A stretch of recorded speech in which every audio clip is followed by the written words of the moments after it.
Korupsi. Apa itu? Korupsi adalah penyalahgunaan kekuasaan dan amanah demi keuntungan pribadi.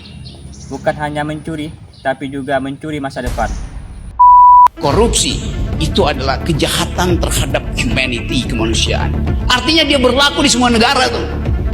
Siapa yang mau halang itu? Dunia berubah, ethics evolve.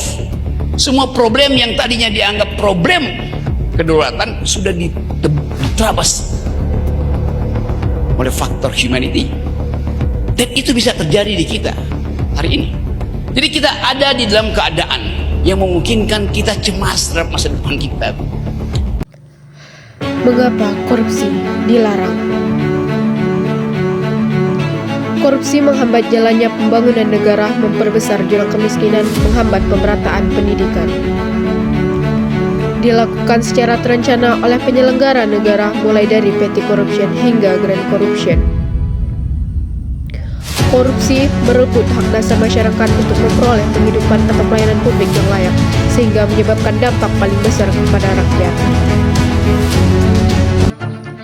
Akibat korupsi, jalan kita hancur, pendidikan tertinggal, pelayanan publik terabaikan. Rakyat kecil yang menanggung derita, itulah dampak nyata korupsi.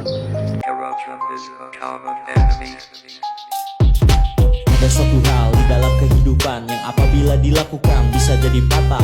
Efek yang ditimbulkan sangat merusak mental. Ini bahaya bagi bangsa di masa depan. Pasti kalian tahu apa yang dimaksudkan, karena berkaitan dengan pemangku kebijakan. Ya benar, korupsi itu namanya. Mari kita semua menjauhinya. Nih dengerin, dampaknya adanya korupsi, diantaranya membuat negara jadi rugi. Lambatnya pertumbuhan, turunnya investasi, sering terjadi karena lemahnya sanksi. Entah bagaimana ini terjadi, harus cepat-cepat cari solusi agar korupsi bisa teratasi untuk Indonesia yang kita cintai. Di tahun 2022, Indonesia rugi 42 triliun lebih karena korupsi. Jumlah sebanyak itu harusnya bisa dimanfaatkan untuk kesejahteraan masyarakat. Tapi kita tidak boleh menyerah. Ada jurus jitu untuk mencegah korupsi. Yang pertama yaitu transparansi. Semua harus jelas dan terbuka. Yang kedua yaitu akuntabilitas. Semua keputusan dan uang rakyat harus dipertanggungjawabkan. Yang ketiga yaitu pengawasan. Rakyat harus ikut serta dalam mengawasi pemerintahan. Yang keempat yaitu pendidikan. Nilai kejujuran harus ditanamkan sejak dini. Yang kelima, peran keluarga. Dari rumah kita harus diajarkan jujur dan bertanggung jawab. Dan yang terakhir yaitu peran masyarakat dalam pengaduan terhadap KPK. Seorang pejabat negara tertangkap tangan dengan puluhan ribu dolar di saku. Kong kali kong aparat penegak hukum memanipulasi anggaran pengadaan simulator SIM terbongkar. Keterlibatan oknum partai politik dalam pengaturan kebijakan impor sapi terungkap dalam persidangan. Apakah semua itu keberhasilan KPK semata? Tidak, ada peran vital masyarakat dalam berbagai pengungkapan kasus oleh KPK. Masyarakat Indonesia harus bangkit dan ambil bagian dalam perang melawan korupsi. Masyarakat adalah mitra sejajar yang menjadi mata dan telinga KPK dalam upaya pemberantasan korupsi.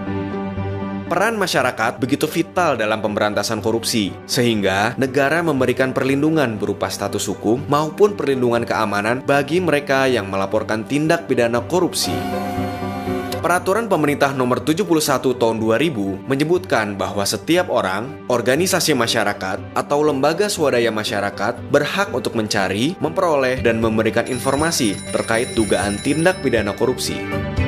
Mereka juga berhak untuk menyampaikan saran dan pendapatnya kepada KPK maupun penegak hukum lain.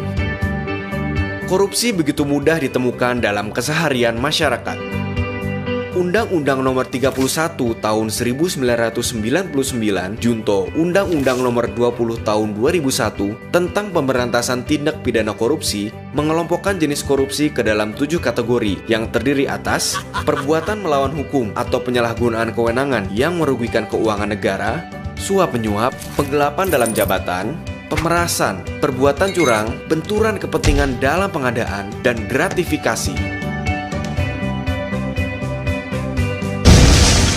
Sejak berdiri pada tahun 2003, KPK mendapatkan kepercayaan dan antusiasme yang tinggi dari masyarakat. laporan pengaduan masyarakat yang diterima KPK berkisar pada angka 6.000 laporan setiap tahunnya. Laporan yang diterima kemudian diproses sesuai mekanisme internal KPK. KPK akan memverifikasi setiap laporan yang masuk. Jika benar-benar terdapat dugaan korupsi dengan bukti permulaan yang kuat, serta memenuhi kriteria laporan yang baik, maka akan berlanjut pada proses penelaahan pengaduan. Menurut pasal 11 Undang-Undang Nomor 30 Tahun 2002, tindak korupsi yang dapat ditangani KPK adalah korupsi dilakukan oleh aparat penegak hukum, penyelenggara negara, serta pihak lain yang terkait menyangkut kerugian negara paling sedikit 1 miliar rupiah, serta mendapat perhatian dan meresahkan masyarakat. Dalam proses penelaahan, akan dicek apakah laporan pengaduan merupakan kewenangan KPK. Jika bukan, maka laporan akan diteruskan ke penegak hukum atau instansi berwenang lainnya. Jika merupakan kewenangan KPK, akan dipastikan apakah laporan sudah ditangani aparat hukum lain atau belum. Jika laporan pengaduan telah ditangani aparat penegak hukum lainnya, maka KPK akan melakukan koordinasi dan supervisi terhadap penegak hukum terkait. Jika belum ditangani dan ditemukan bukti permulaan yang cukup, maka KPK akan melakukan penyelidikan dan dapat ditingkatkan ke penyidikan dan penuntutan.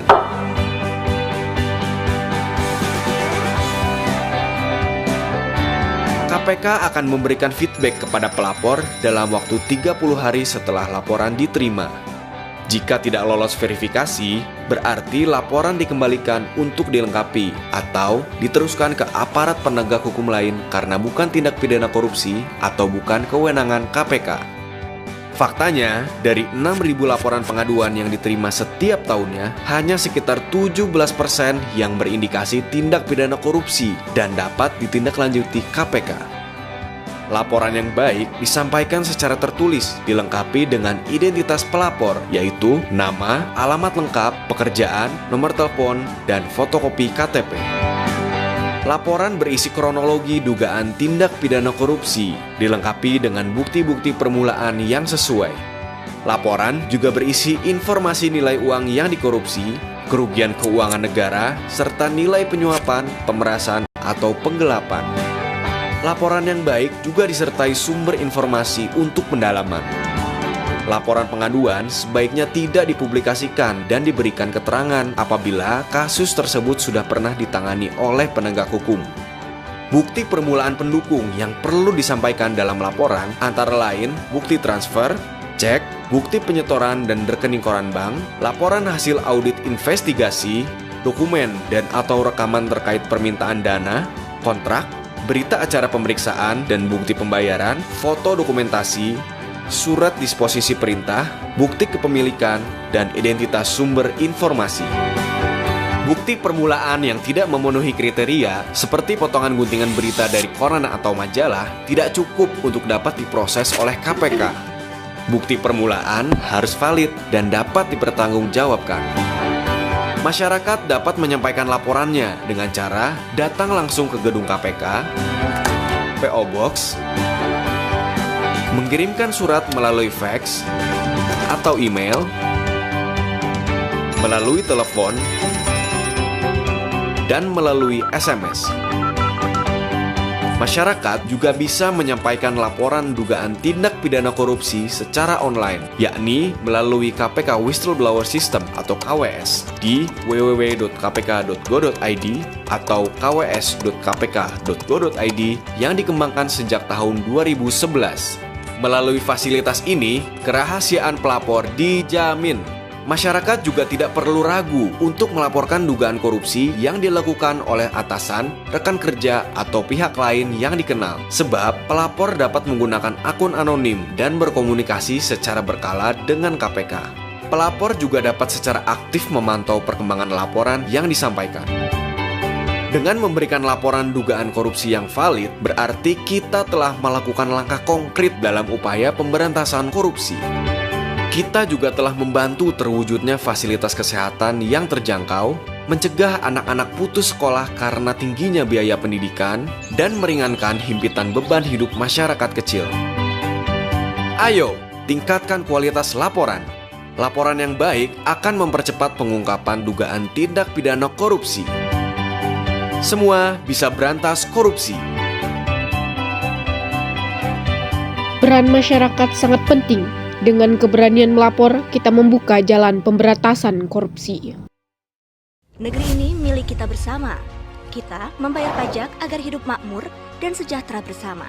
Kita percayakan kekayaan negara dengan segala isinya untuk dikelola oleh pemerintah pusat dan pemerintah daerah, juga dikelola oleh BUMN dan BUMD. Negara kita begitu kaya. Di setiap jengkal tanah kita ada hak bagi orang yang tak punya. Uang negara yang kita kumpulkan itu cukup besar jumlahnya agar kita semua hidup sejahtera. Korupsi itu layaknya mencuri, mengambil hak orang lain secara sembunyi-sembunyi. Koruptor berfoya-foya dan menyimpan hartanya di luar negeri, membawa lari kekayaan negeri, bagaikan penjajah di negeri sendiri. Banyak yang akhirnya tidak menikmati kekayaan negeri sendiri. Urung sampai karena korupsi, berharap merdeka dari korupsi. Ayo jaga dan awasi kekayaan negeri agar kita merdeka dari korupsi. Jaga negeri ini dari korupsi. Korupsi bukan budaya kita. Bersama kita cegah korupsi demi Indonesia yang bersih dan bermartabat.